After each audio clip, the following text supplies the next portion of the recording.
What's up, fight fans from around the globe? Welcome to the War Room. It's your fight goddess here, Chris Baldwin. Thank you for tuning in. Now, if you want to hear in-depth coverage on the corrupt world of boxing and sports governance in general, then you've tuned into the right channel. So smash that like button and subscribe to this channel. You can also visit us at warsports.com. That's WAARSPORTS.com. That's war with a double A, folks, double A. And I'm here today with my co-host, women's boxing historian, Malissa Smith, and award-winning sports journalist. We call him the conscience of combat sports, Mr. Eddie Goldman. What's up, team? How you guys doing today? Hey.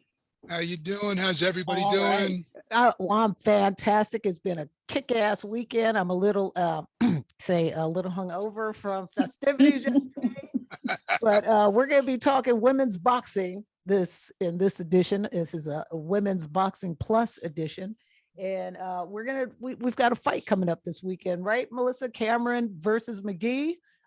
Cameron is an MTK fighter. We've been talking about them a lot on this show. So, Melissa, take it away, my friend.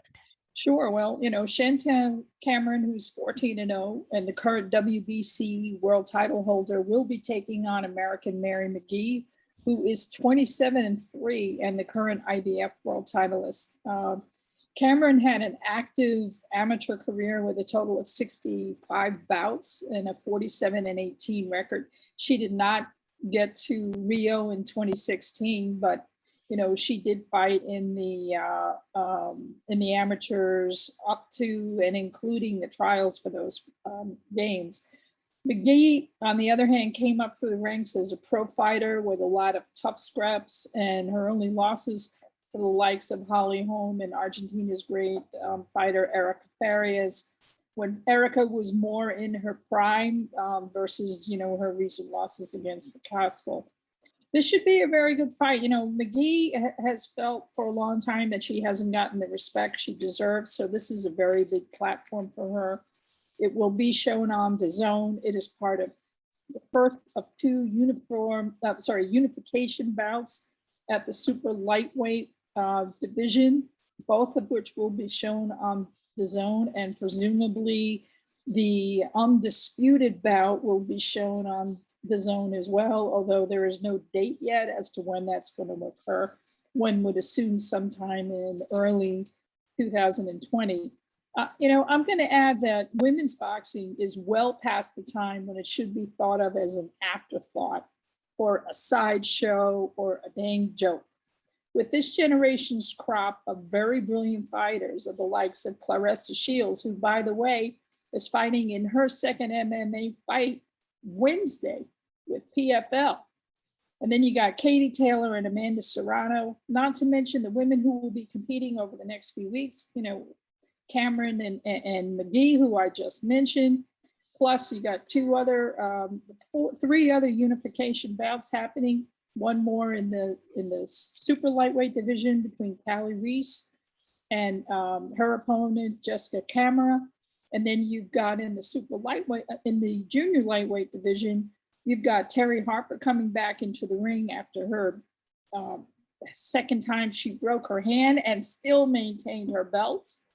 And you've got, the return of Michaela Mayer into the ring.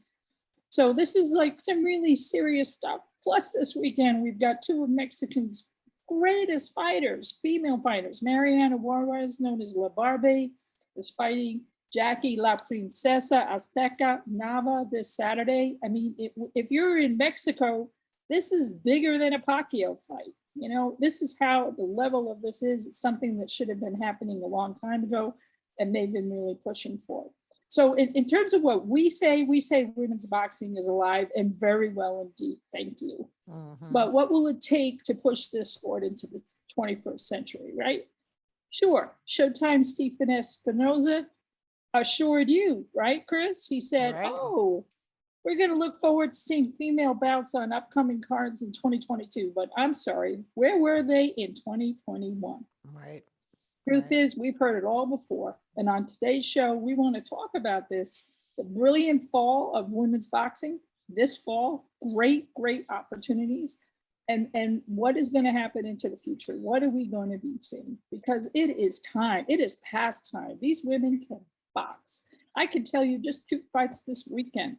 Jessica Bop at flyweight, junior flyweight, came back into the ring after a baby and just kicked butt in Argentina, kicked butt to retain her WBA title. Wow. And then you had 2 strawweight fighters out in Korea fighting for the WBO strawweight title. I'm telling you, you just find this fight on YouTube. They were amazing. They never stopped from the first sound of the first bell to the end of the 10th round. So boxing is alive and well when where women are concerned, is all I got to say. Right. So what do you think the biggest fight? I think DAZN had a little series on this. Like, who's the biggest matchup in women's boxing right now that you think the fans want to see? Well, certainly Katie Taylor. If you're looking at it from the European perspective, from England, from Ireland, and so on, anything with Katie Taylor, and frankly in the United States too, because what people want to see is Katie Taylor and Amanda Serrano. Okay. We'll see. I mean, we've talked about that before. There's been all this yamana about how they're discussing putting this fight together. They've been having discussions for this fight for over 2 years. Now, Amanda Serrano is with Jake Paul's organization, and he's supposedly in the negotiating room with Eddie Hearn at Matchroom to put this together.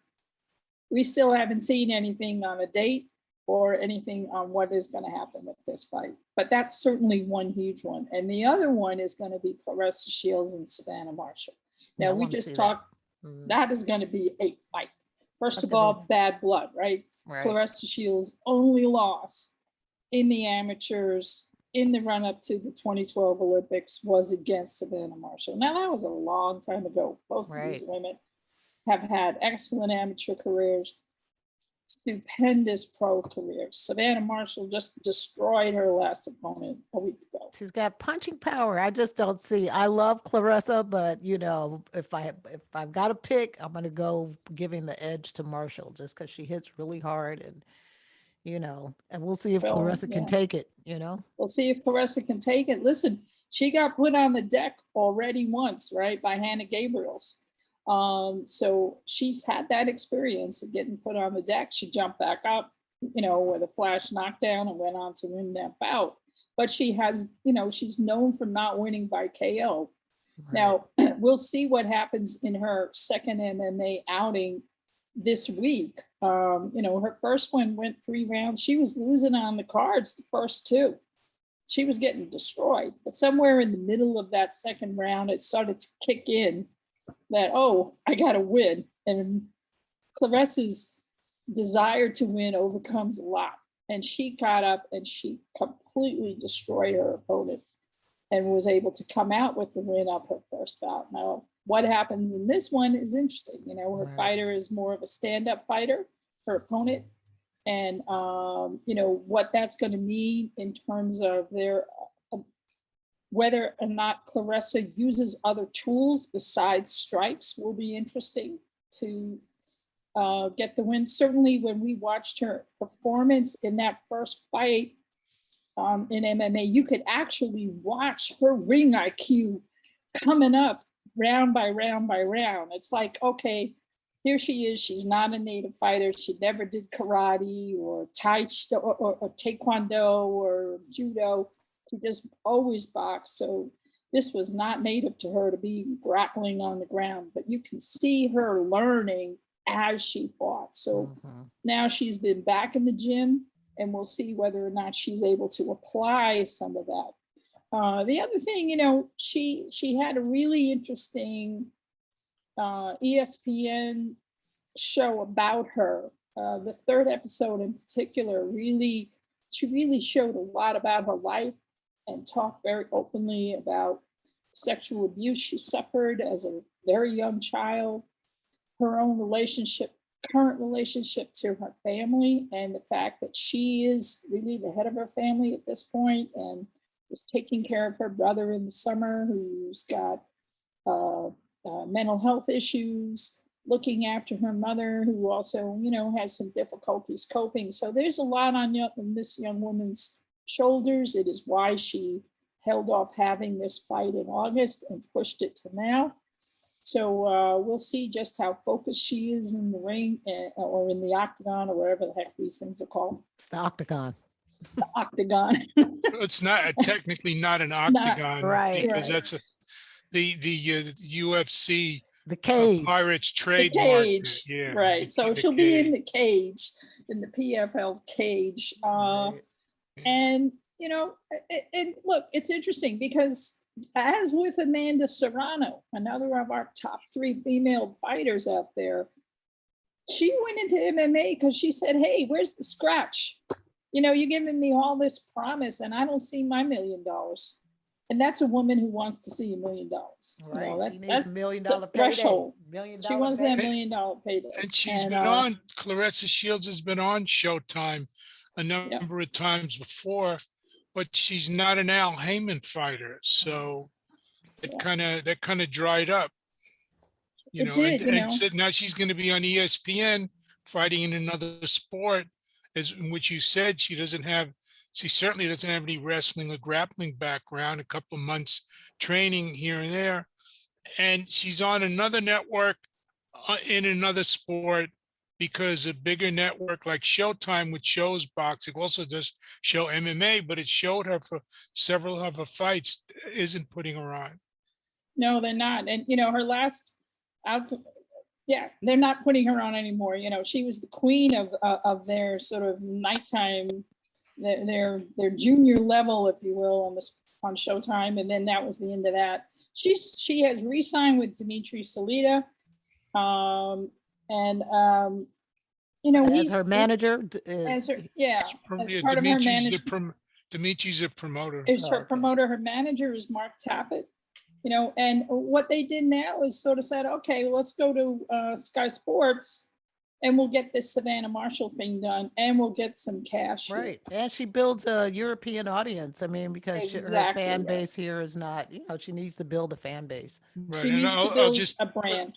I'll just add that from the TV angle, CBS's Showtime is not showing her, but Comcast, NBC's, which now owns Sky, will be showing her, and she's on ESPN. So she's on these other big network conglomerates, and Showtime in the US is where she'd have her biggest audience, is passing it up. Yeah, they are passing it up, and they've been very disappointing. You know, I mean, I'm very glad Stephen Espinoza told you look out for 2022, but we've heard it all before from him. Right. You know, and yeah, he put on 3 fights with her, but that's about it. So it's going to be interesting to see, as you say, Eddie, you know, the relationship between Sky Sports and Comcast, if that's how they're going to put on the December 11th fight.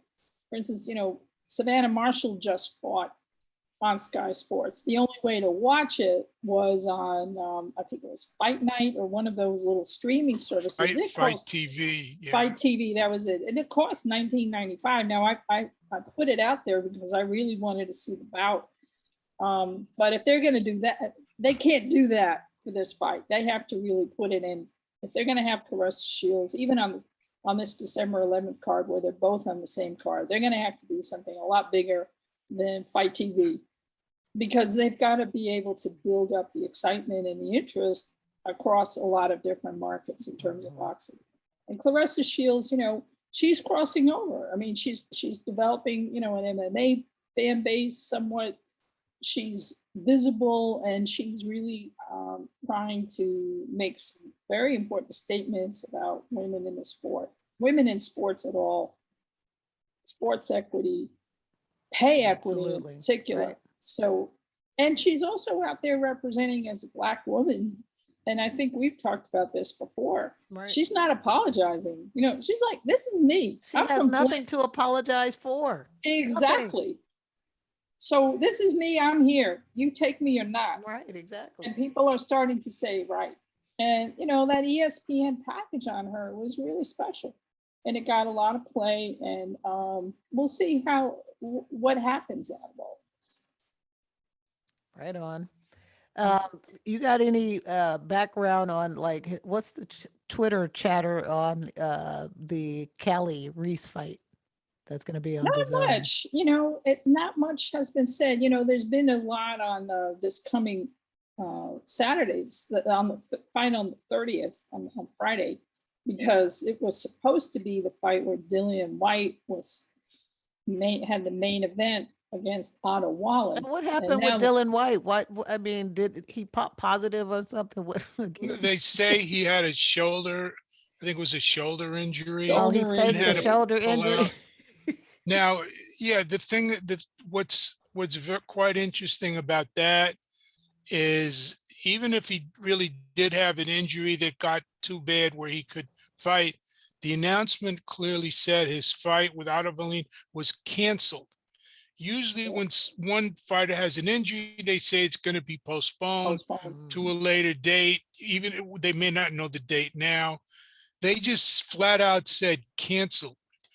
And that leads to speculate. A lot of people said, well, is this injury real or not? And I think you can really only speculate about that, because even if it's real, it looks like for his next fight, he doesn't want to reschedule this one, but he might, since he's been the WBC, whatever interim, whatever the hell they call it, he's been the mandatory for the WBC champion for a few years now without getting a title fight. And Tyson Fury doesn't have an opponent for early next year, assuming that he fights again. So a lot of speculation he's going to go, instead of a smaller fight with Wallen, who's not that well known and will be the underdog, he will go into the big money pay-per-view fight with Tyson Fury. We don't know if that's going to happen, but that's what a lot of the speculation is at this point. That makes a lot of sense. So meanwhile, now that he's off the card, Chantel Cameron, Mary McGee's fight is now the main event.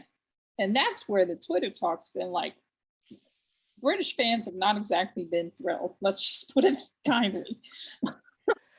But some have been saying, hey, Cameron's really great. This is going to be a great fight. And it'll be a dog fight, because Mary McGee is a dog in the ring. She just fights and fights and fights.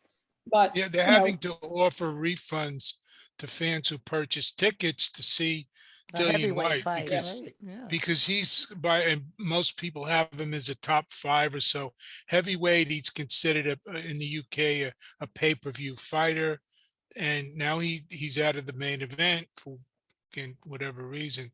So some of it is, there's some justification, but it's also having a woman's fight headline the card. A lot of people don't like that, which is ridiculous. Actually, it could turn out to be a better fight. Yeah, in a lot of ways it could, there is another female fight on the card. This woman, Ellie Scottney, who's really quite good, is fighting Eva Cantos. So there will be actually 2 female bouts contested on that card. And it'll be, as I said, it'll be a really exciting fight. And we're to say, it's unfortunate that you don't get this, can be a main event caliber kind of bout, but it is. Chantel Cameron is a really good boxer. She's got really excellent classic skills. Mary McGee is a dog fighter. She is just in and all over you in the ring, and it's going to make for a very interesting and exciting fight. Both of these women fight hard. They fight to UD decisions often. Some, they get their KOs, but they also often fight full 10 rounds. And when they do, it's flat out 10 rounds. So this is going to be a very, very exciting fight. All right. I'm looking forward to that fight. Yeah, I don't know in the US how many people will be watching. It's going to be in the US in the afternoon or early evening, because it's my favorite time to watch. Well, yeah, it'll be around 5 o'clock. But also, Mary McGee is represented by Brian Cohn, who has a lot of women. He wins his 30th title or something. He's got women who he's kind of under the radar as a manager. He's a real scrappy character.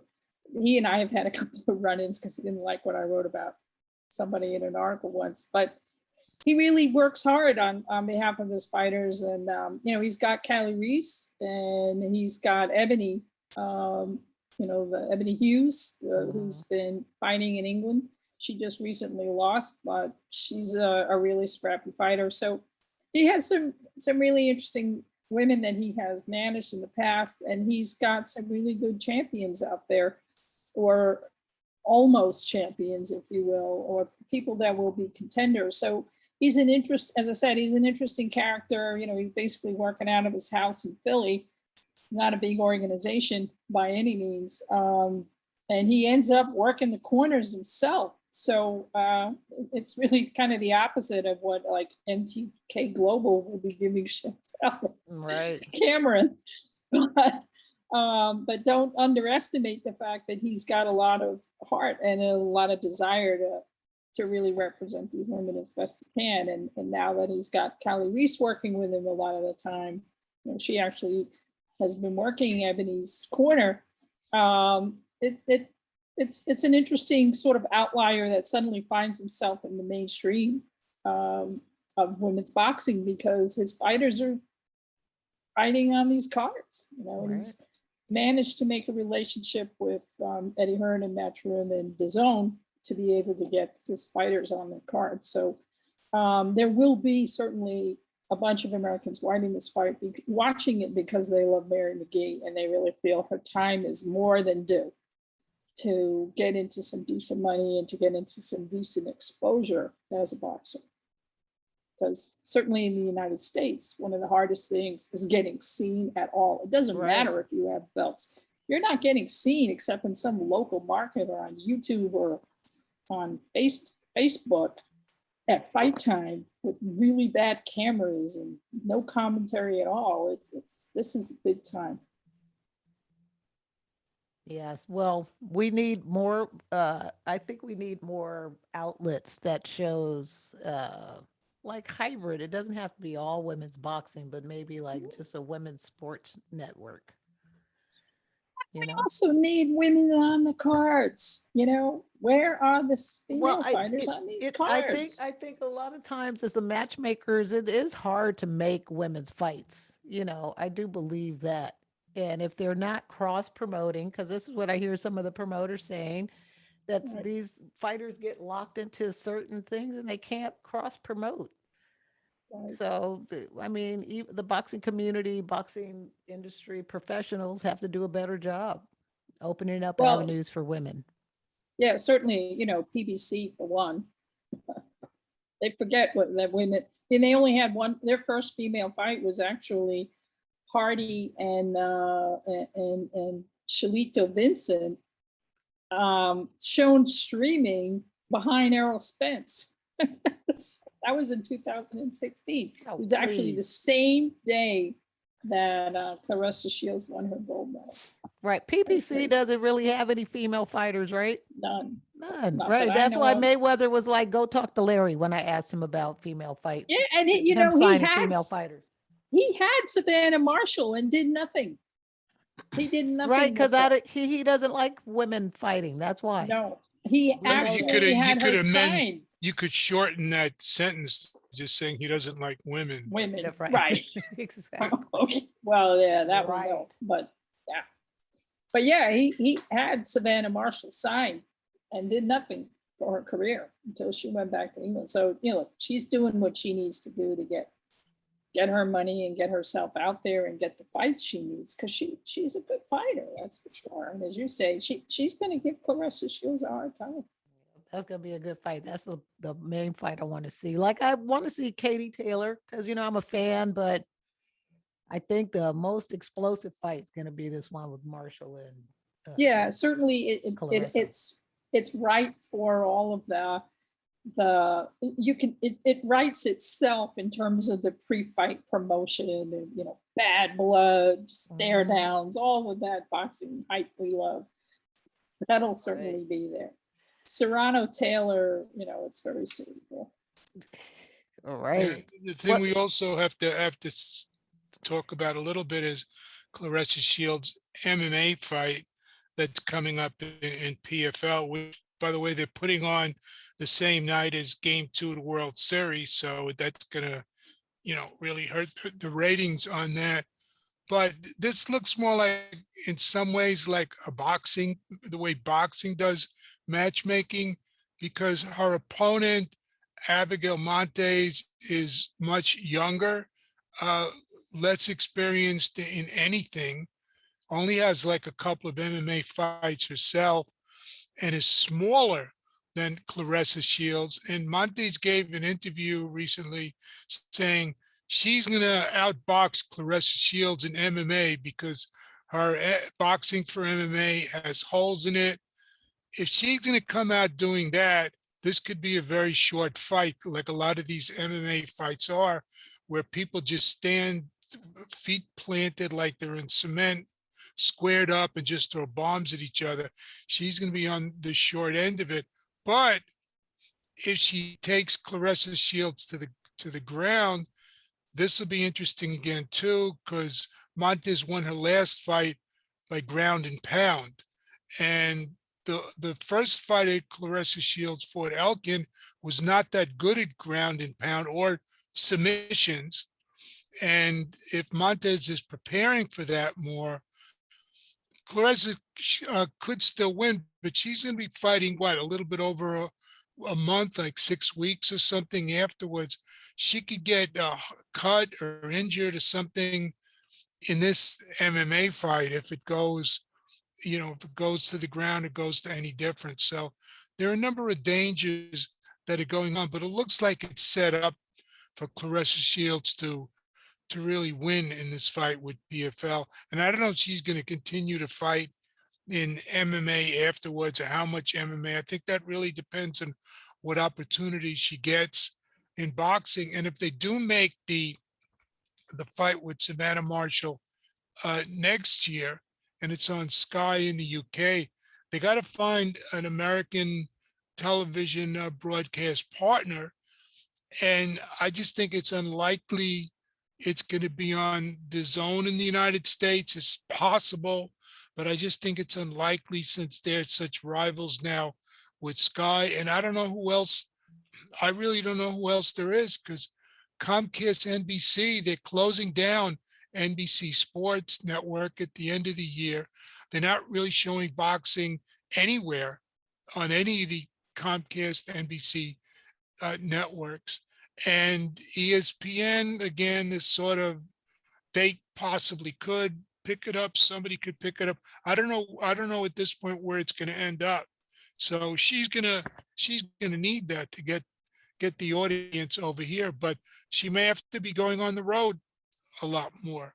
So we'll see what happens. I don't think Showtime has shown too many of the, I don't know what their relationship is with Sky these days. It's a lot different than it used to be, where they used to show a lot of the fights from the UK, but now since Showtime is CBS and Sky is Comcast, NBC, you get into all those ridiculous politics.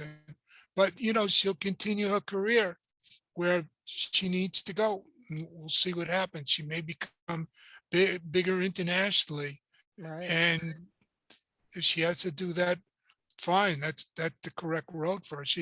Claressa's young. She's like about 26 or something, so she has a long way ahead of her. We'll see what happens. Eventually, one of these American networks, assuming they still show boxing, because PBC's record on Fox and Showtime is not exactly ratings busters, somebody's going to have to pick her up. We'll see what happens.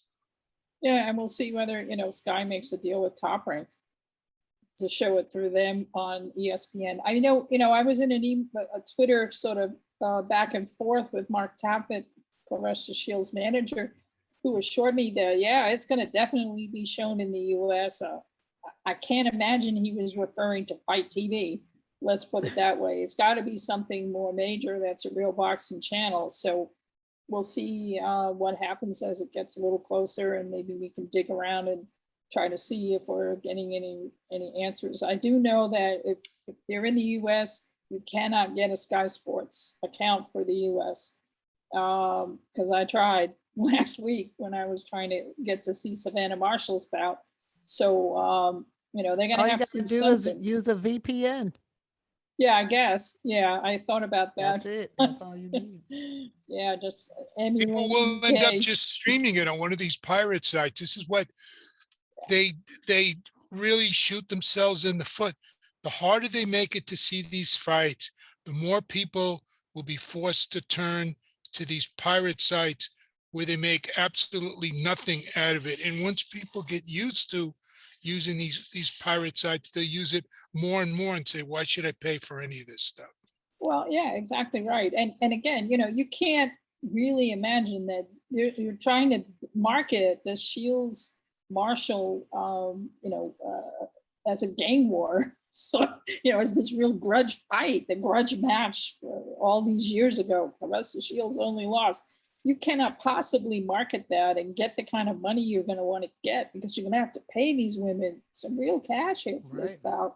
Can't get that through pirated TV or Fight TV on some, you know, little cheesy, you know, streaming service. It's not going to work. So there's got to be something going on. I'm not sure who else would be on that card, whether they're going to build it out with other stuff. I haven't really seen that much about the card.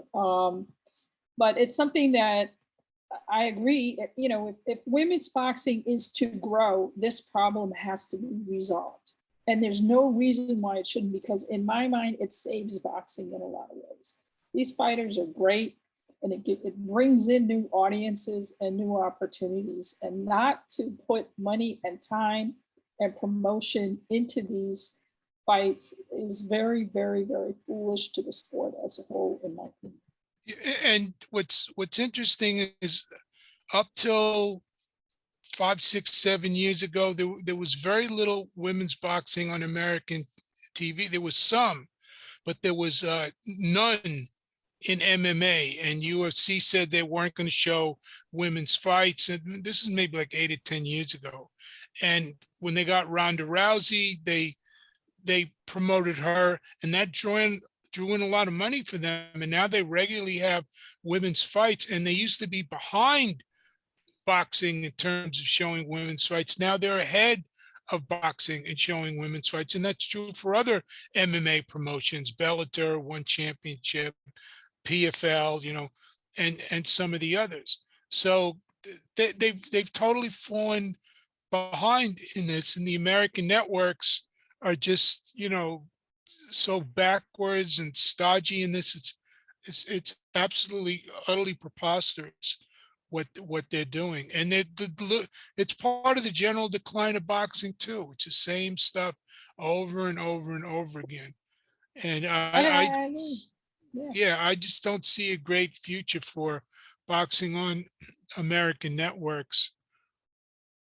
You know, Eddie, when you were talking about that, it was really Strike Force, which was on Showtime, that started to get women on there. You know, yeah, Ronda Rousey was Strike Force, and she was great on there. And they brought in fans because those fights were really great. They brought in fans. I mean, they brought me in as an MMA fan. Chris Cyborg and Gina Carano, exactly. Fights like that. They were great fights, and the demise of Strike Force is, you know, sad in a way. But it certainly, you know, Showtime in particular is really short-sighted in their view of women's boxing. If they forget, you know, what a Miesha Tate fight was like on Strike Force, they were exciting. And the fact that they're not promoting and not bringing women into their shows just shows how short-sighted they really are in terms of even their dedication to the sport, or frankly, understanding of what the sport is and what they can get from the fans. And what's happening in sports culture in general, that there's just been a tremendous growth in women's sports of all types that are going on. I was just reading that the WNBA ratings were way up this year, where a lot of other sports ratings were steady or down, or maybe they were up over the 2020 pandemic short year, but they didn't catch up to 2019. WNBA was soaring, and women's football in Europe is really growing. You're getting big TV and streaming deals and all that. Football as And in soccer. Yes, football is in soccer. that is football. You know, The there's rest a of lot the of world. different codes of football, but that's what most of the world knows. This again, where America lags behind by calling it another name, but still, you have this growth all over the place. And what are they doing? It's like stuck in the 1950s or something. Father knows best or something like that. Yeah. We have the American Taliban trying to control what we see and hear, and say and do. So, you know, we got to keep pressing. Got to Yeah. keep pressing. All right, Eddie, what else you got over there? Anything else you want to cover today? Yeah, I wanted to mention some of the stuff. We talked a little bit about Dillian White, but I think there was an interesting story floating around that Anthony Joshua has been on this tour of the United States, visiting all these top flight trainers and trying to get advice what happened. And it's unclear if he's looking to replace Rob McCracken or add somebody to his team or whatever. But some of the most interesting comments came from Ronnie Shields, where in an interview, Ronnie Shields said that the first day that Joshua was there, they just talked. And he's quoted as saying, he said, listen, I know people don't think that I'm a dog. I'm just a pure boxer. Look, I'm going to be a dog in this next fight.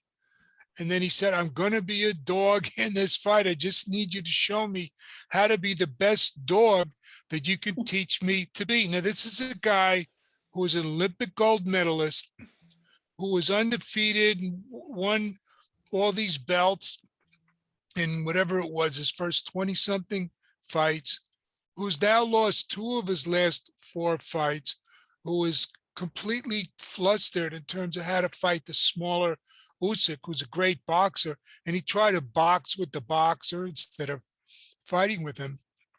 And Shields also said there were just a lot of things that Joshua was never taught to do.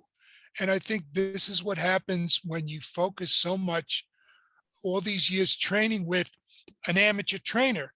Remember, for this training camp, some of it was McCracken wasn't there for some of it because the early part of it coincided with the Olympics, and he was there with the Great Britain boxing team in Tokyo. And so he had other trainers earlier in his camp. And we discussed this a lot. So we're going to see what Anthony Joshua does and what he actually can do. He has to be hungry.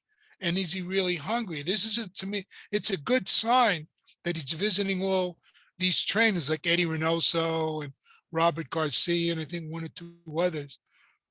But we're going to see what he actually does if they get this rematch together early next year with Usyk. But he's going to have to do something different. We'll see. Because he's too young. He's What could he 32. possibly do different? I mean, what could he possibly do different? Mix it up. Lead with the jab, walk down Usyk, cut off the ring, all the things we talked about. Come out fighting. Usyk was the one that came out fighting from the first bell in the first few seconds of that fight. He has to be first. But this is basic boxing 101 stuff. And some people have said he's afraid of getting hit on the chin since the Andy Ruiz fight. Right. And this is boxing. You could still get hit on the chin, particularly early in the fight. I think it's going to be unlikely that Usyk knocks him out early in the fight. But anything can happen. Usyk is a full-fledged heavyweight now, although Joshua is much bigger than him. And can Joshua change at this point? Right. Has he gotten too soft? He gets 1,000,001 endorsements. He's a celebrity in the UK. He's a celebrity in Nigeria, where there are constant gossip reports of female celebrities saying they want to marry him and all this kind of stuff. And does he really have this hunger anymore to be a fighter, or does he just want to close out his career the next couple of years and, not be viewed as a top level fighter? That's really up to him what he wants to do. If he decides that he's done with it, I can't blame any fighter from walking away from this so-called sport and business and counting all your millions and investing in them and doing Right. doing whatever. I mean, we saw Andre Ward did that. Lennox Lewis did that, although he was a little later in his career. A lot of people did that. Layla Ali did that. They said enough is enough. There were always more fights that they all of them could have had, and they said that's it. We're going to move on to something else. So we'll see what Joshua wants to do, but I don't think that he wants this to be his legacy, because Layla Ali and Andre Ward retired undefeated. Lennox Lewis retired as a champion. He had lost his belts to Rockman, and he came back, of course, and won them. And after a much more difficult fight with Vitaly Klitschko, he retired shortly after that, a couple of months after that fight.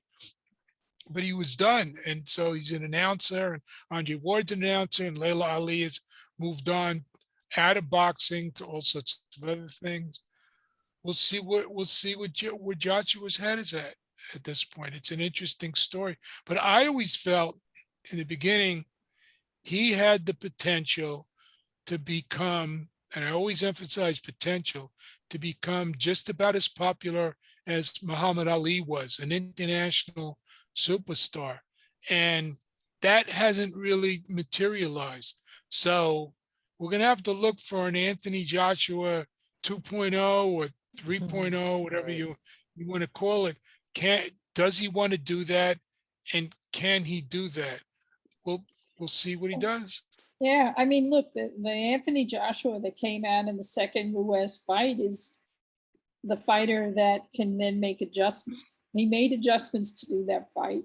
And if he takes that track in terms of the adjustments he makes, and he's shown that he can make adjustments, he dropped some of his muscle weight. He's still so muscle bound, he's stiff in the ring.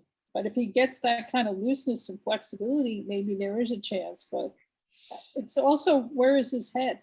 Does he really believe in himself and believe that he has the capacity to make that happen? Dog, right?